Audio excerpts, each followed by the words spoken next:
సుకన్య సమృద్ధి యోజన ఇది తల్లిదండ్రుల కోసం ప్రత్యేకమైన పొదుపు పథకంగా పేరు తెచ్చుకుంది. ప్రస్తుతం చిన్న పొదుపు పథకాలలో సుకన్య సమృద్ధి యోజన అత్యంత పాపులర్ అయింది. ఈ పథకంలో తల్లిదండ్రులు తమ కూతురి భవిష్యత్తు కోసం డబ్బును సేవింగ్ గా పెట్టవచ్చు. ఈ పథకం కింద డబ్బు పెట్టడం చదువు లేదా పెళ్లి కోసం ఉపయోగించవచ్చు. ప్రతి 3 నెలలకు ఒకసారి ఆర్థిక మంత్రిత్వ శాఖ ఈ పథకంపై వడ్డీ రేటును సమీక్షిస్తుంది. అయితే 2025 ఏప్రిల్ జూన్ త్రైమాసికం కోసం ఈ పథకంలోని వడ్డీ రేటును గత స్థాయిలోనే ఉంచారు. ప్రస్తుతం ఈ పథకం కింద 8.2% వడ్డీని అందిస్తున్నారు. ఇది ఇతర పోస్టాఫీస్ పొదుపు పథకాలతో పోలిస్తే ఎక్కువ.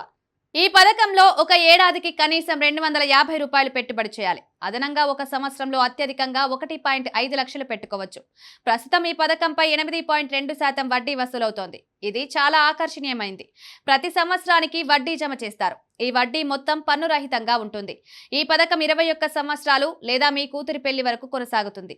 కూతురు 18 సంవత్సరాలు నిండిన తర్వాత లేదా 10వ తరగతి పాస్ అయిన తర్వాత ఆమె విద్య కోసం మీరు జమ చేసిన మొత్తం నుండి 50% వరకు డబ్బు విత్డ్రా చేసుకోవచ్చు.